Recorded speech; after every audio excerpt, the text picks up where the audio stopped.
She buried 5 husbands in 7 years, but they were all still buying groceries in town every Tuesday morning. November 15, 1954. Detective Frank Morrison arrived in Carmel-by-the-Sea, expecting to investigate a simple insurance fraud case. 5 life insurance policies, 5 deceased husbands, and 1 very wealthy widow named Margaret Ashworth. But as Morrison's rental car wound through the cypress-lined streets of this fairy tale coastal town, he had no idea he was about to encounter the most impossible case of his career. The insurance company had called it suspicious. 5 husbands, all dying in freak accidents within 7 years, each policy worth exactly $50,000. But the townspeople of Carmel whispered about something far stranger than insurance fraud. They claimed Margaret's dead husbands were still walking among them. Morrison had dismissed such talk as small-town gossip, but as he parked outside the Cypress Point Inn, he witnessed something that would haunt him for the rest of his life. A man who matched the exact description of Margaret Ashworth's 3rd husband, supposedly dead for 2 years, buying flowers from the same shop where his own funeral arrangements had been made. Before we discover how a woman can collect dead husbands who still walk among the living, I need to know, have you ever known someone who seemed to have too much luck, or too much bad luck? That person who always loses people close to them in strange ways, or who has a romantic history full of dark coincidences. Maybe a neighbor whose partners always disappear or suffer unexplained accidents. Share your story in the comments. It could be about someone in your family, an acquaintance, or even that person in your town that everyone suspects, but nobody talks about openly. Your experiences might reveal patterns that the community itself doesn't notice. And don't forget to leave your like if you have the courage to discover how Detective Morrison unraveled the most disturbing secret of Carmel-by-the-Sea in the winter of 1954. Carmel-by-the-Sea in 1954 was a haven for artists, writers, and wealthy retirees drawn to its dramatic coastline and European charm. Population 3,200, most of them living in storybook cottages that looked like they belonged in a Brothers Grimm tale. It was the kind of place where everyone knew everyone else's business, and newcomers were noticed immediately. Margaret Ashworth had arrived in Carmel 7 years earlier, a stunning widow in her early 30s with inherited wealth and impeccable taste. She had purchased the grandest Victorian mansion on Ocean Avenue, complete with rose gardens and a view of the Pacific that took visitors' breath away. But Margaret's true talent wasn't for interior decorating or rose cultivation. It was for marriage. Within 6 months of arriving in Carmel, she had wed her first husband, Thomas Hartwell, a successful art dealer 20 years her senior. Their honeymoon had barely ended when Thomas suffered a fatal heart attack while hiking the coastal trails. Morrison's first stop was the Carmel Valley Insurance Agency, where nervous claims adjuster Peter Walsh had been tracking Margaret's unusual pattern. Detective Morrison, Walsh explained, in 7 years, Mrs. Ashworth has been widowed 5 times. Each husband died within 18 months of marriage. Each had substantial life insurance policies, and each death was ruled accidental or natural causes. The pattern was disturbing, but not impossible. Thomas Hartwell, heart attack. Robert Sterling, drowning accident. James Crawford, fall from cliff. William Price, carbon monoxide poisoning. And most recently, David Montgomery, allergic reaction to shellfish at their anniversary dinner. But Margaret Ashworth revealed something that made Morrison's detective instincts sharpen. The strange thing, detective, is that several residents have reported seeing these men around town after their deaths. At first, we thought it was grief-induced hallucinations or cases of mistaken identity, but the descriptions are too specific, too consistent. Morrison studied the insurance files carefully. Each death had been thoroughly investigated by local authorities. Each had witnesses. Each had been properly documented and buried with appropriate ceremonies. Yet, according to Walsh's notes, Thomas Hartwell had been seen at the art gallery where he used to work. Robert Sterling was spotted sailing his old boat. James Crawford was observed hiking his favorite trails. But as Morrison prepared to leave the insurance office, Walsh mentioned something that made his blood run cold. "There's one more thing, detective. Margaret Ashworth got engaged again last month. Her sixth husband-to-be is a wealthy businessman named Charles Whitman. Their wedding is scheduled for this Saturday." Morrison decided to investigate the alleged sightings himself. His first stop was Hartwell's art gallery, where Thomas Hartwell had worked for 15 years before his marriage to Margaret. The current owner, Eleanor Hayes, had known Thomas personally and claimed to have seen him recently.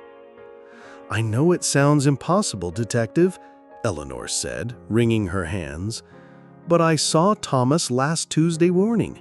He was examining the new paintings just like he used to, running his fingers along the frames to check for damage.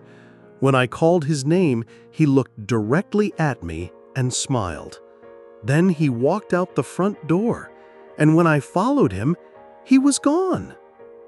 Morrison asked to see the gallery's visitor log. Eleanor showed him entries from the past month, and there, in handwriting that matched samples from the insurance files, was Thomas Hartwell's signature, dated just 3 days ago. The detective's next stop was Carmel Harbor, where Robert Sterling had kept his sailboat. Harbor Master Joe Benedetti had maintained Sterling's slip for 2 years after his death, unable to locate any relatives to claim the vessel. "That's Sterling's boat right there," Benedetti pointed to an immaculate sailboat moored at slip 17. "Thing is, detective, somebody's been sailing her. Every few weeks I come in the morning and she's been moved. Sails are damp, ropes are arranged differently. I've started staying late to catch whoever's using her without permission." Morrison asked if Benedetti had ever caught the unauthorized sailor. The harbor master's answer sent chills down Morrison's spine. "Last month I saw him clear as day. Robert Sterling, looking exactly like he did when he was alive. He was coiling ropes on deck, whistling that old sea shanty he used to hum. I called out to him, but he just looked at me with these sad eyes and dove into the water. I searched for 20 minutes, but never found a body." But Morrison's most disturbing discovery came at Highlands Park, where James Crawford had fallen to his death from the coastal cliffs. Park Ranger Sarah Mitchell had been working the trails for 8 years and knew every regular hiker by name. "James Crawford comes through here every Sunday morning," Mitchell stated matter-of-factly. "Same time, same trail, same hiking boots he always wore. I've tried approaching him several times, but he always stays just out of reach, like he's afraid of something. Last week I followed him to the exact spot where he fell. He stood there for 10 minutes, staring down at the rocks below, then turned and walked back into the forest." But Morrison was about to discover that these impossible sightings were just the beginning of Margaret Ashworth's deadly secret. Morrison decided direct confrontation was his best strategy. Margaret Ashworth's mansion stood like a Gothic fairy tale against the stormy November sky, its turrets and gingerbread trim making it seem more like a movie set than a real home. Margaret herself answered the door, and Morrison immediately understood how she had ensnared 5 husbands. She was breathtakingly beautiful. Auburn hair, emerald eyes, and a smile that could convince a man to walk into traffic. But Morrison's trained eye caught something unsettling about her perfection. She looked exactly the same age as in her wedding photos from 7 years earlier. "Detective Morrison," she said before he could introduce himself. "I've been expecting you. Please come in. I assume you're here about my late husbands and those silly insurance policies." Her voice was melodic, hypnotic, but carried an undertone of amusement that made Morrison's skin crawl. The mansion's interior was a museum of married life. 5 separate mantelpieces displayed wedding photos, each showing Margaret with a different husband. But what disturbed Morrison was that in every photo, Margaret looked identical, while her husbands appeared to age rapidly between their wedding day and their final pictures. "You collect husbands the way some women collect china," Morrison observed. Margaret laughed, a sound like silver bells with a hint of broken glass. "How perceptive of you, detective. Yes, I suppose I do collect them, but not in the way you think." Morrison decided to test her reaction to the sightings. "Several townspeople claim to have seen your deceased husbands around Carmel. Thomas at his art gallery, Robert sailing his boat, James hiking the cliffs. How do you explain that?" Margaret's smile never wavered, but her eyes grew cold as winter ocean. "Detective Morrison," she said, settling into an antique chair like a queen on her throne, "have you ever wondered what happens to love when someone dies? Where does all that devotion go? All that need, that desperate desire to please?" Morrison felt the temperature in the room drop several degrees. "My husbands loved me so completely that death couldn't break their devotion. They remain bound to me, unable to rest, unable to leave. They exist in a state between life and death, forever trying to make me happy, forever failing to satisfy my needs." Margaret's confession was delivered with the casual tone of someone discussing the weather. Morrison's hand moved instinctively toward his service weapon, but Margaret continued as if discussing a recipe. "You see, detective, I require a very specific type of nourishment.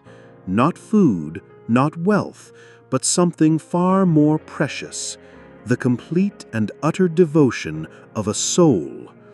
Unfortunately, once I've consumed that devotion entirely, the person becomes depleted.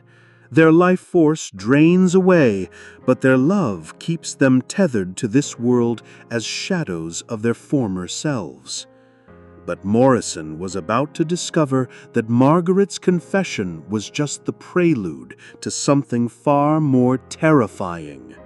Margaret stood and walked to a locked cabinet that Morrison hadn't noticed before. From it, she withdrew 5 glass vials, each containing what appeared to be swirling silver mist. "These are my collection, detective. The essence of 5 devoted husbands, preserved forever.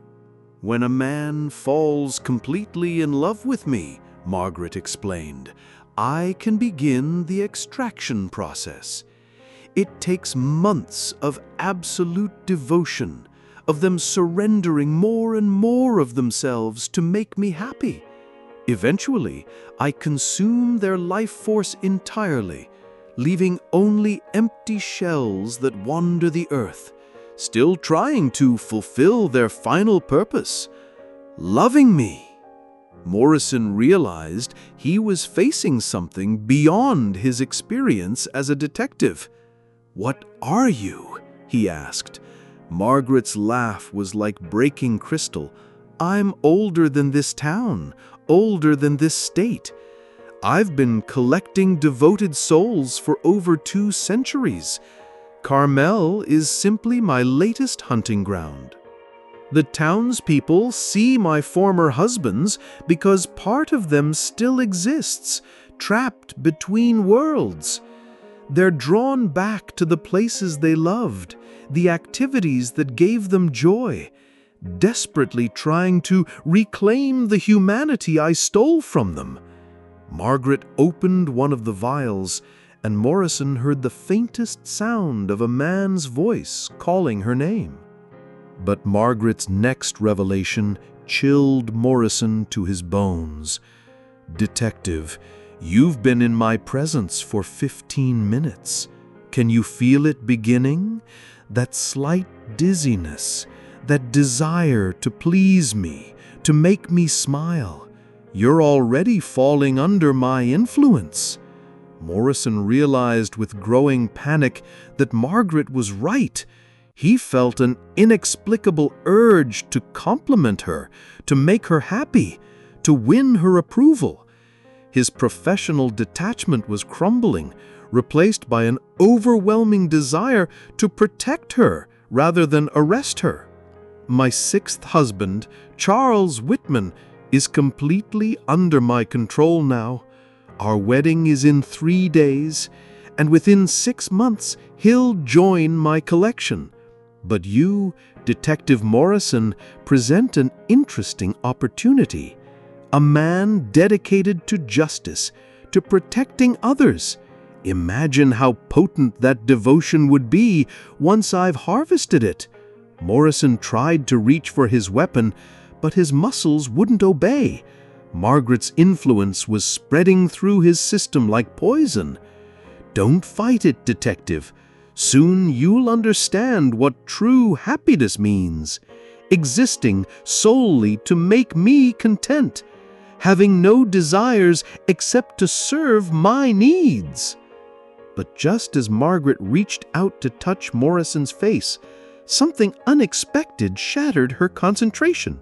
The mansion's front door exploded inward, and through it stumbled 5 men in various states of decay and desperation. Margaret's former husbands had returned, but not as the peaceful ghosts the townspeople had seen.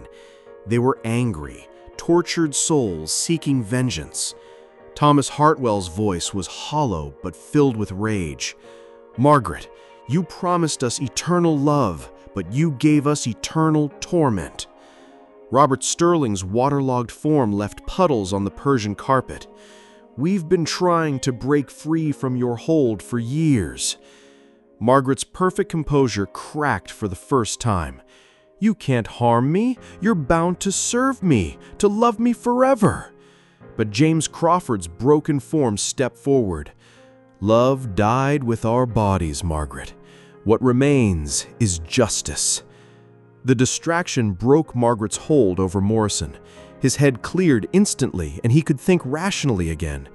But as he reached for his weapon, he realized conventional law enforcement was useless against a creature like Margaret Ashworth. William Price, still showing signs of carbon monoxide poisoning, spoke with the authority of the grave. "Detective, she can't be arrested. She can't be tried. She's not human, and human justice means nothing to her kind." David Montgomery, Margaret's most recent victim, held up one of the glass vials. "But she can be stopped. These vials contain our essence, our life force. If they're destroyed, we'll be free to pass on, and she'll lose the power she's stolen from us." Margaret shrieked with inhuman fury. "You don't understand. Without your devotion, I'll wither and die. I need your love to survive." But Thomas Hartwell's ghost replied with cold finality. "Then die, Margaret. Die as you should have centuries ago." Morrison realized he was witnessing something beyond any case he'd ever worked, the judgment of the damned upon their destroyer. The mansion began to shake as the 5 ghostly husbands advanced on Margaret. She backed toward the cabinet containing her collection, her beautiful facade finally cracking to reveal something ancient and terrible underneath.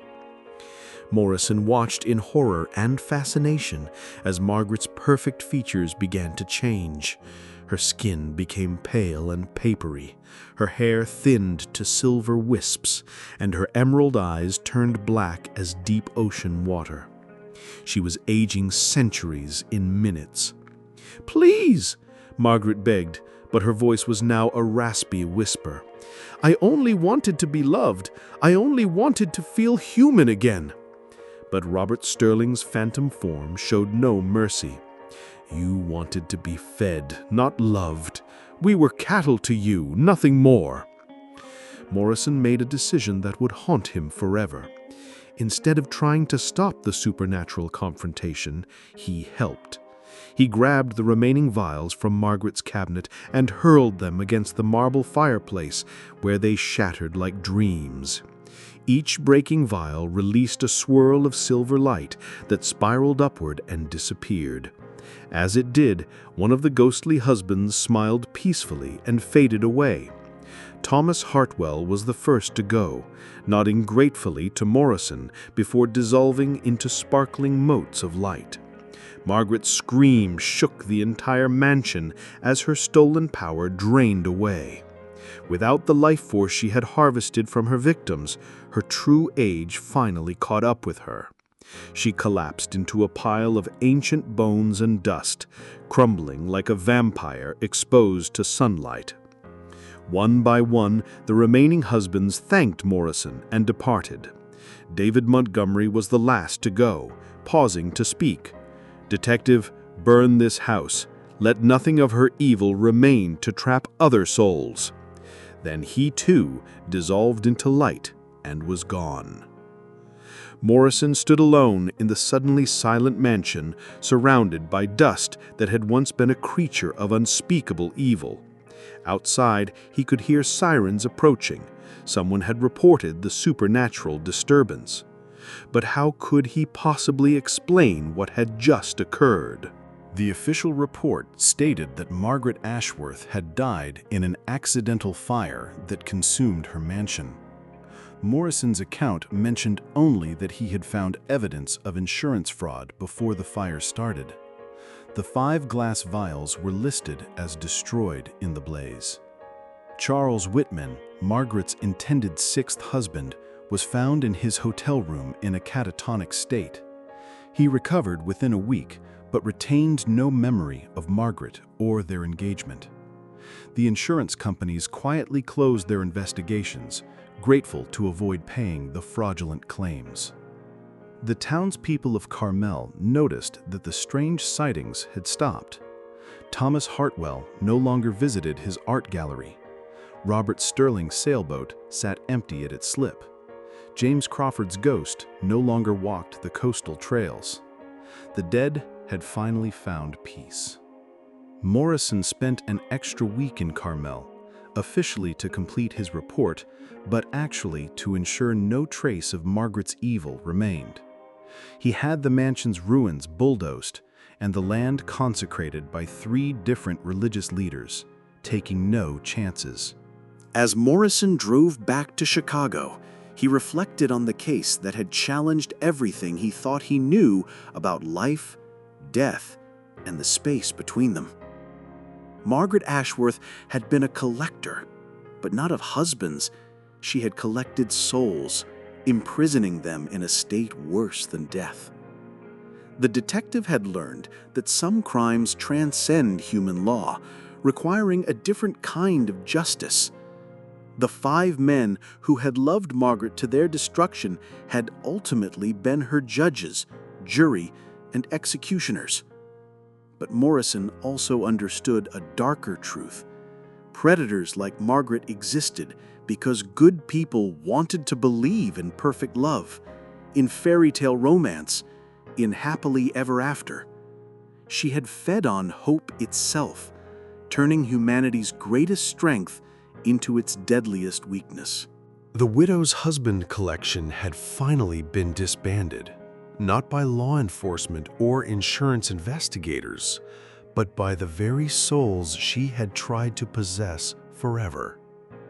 Margaret Ashworth had learned too late that true love cannot be stolen, only given freely. And when love is perverted into possession, it transforms into something that will eventually destroy the possessor. Detective Morrison had solved his strangest case not through traditional investigation, but by recognizing that some mysteries require us to believe in things beyond our understanding. In Carmel-by-the-Sea, the dead had saved the living, proving that justice sometimes comes from the most unexpected sources. Detective Morrison files will return, because there are always more collectors hiding among us, more predators wearing masks of perfection, and more people who need someone willing to look beyond the surface to find the truth that can set trapped souls free.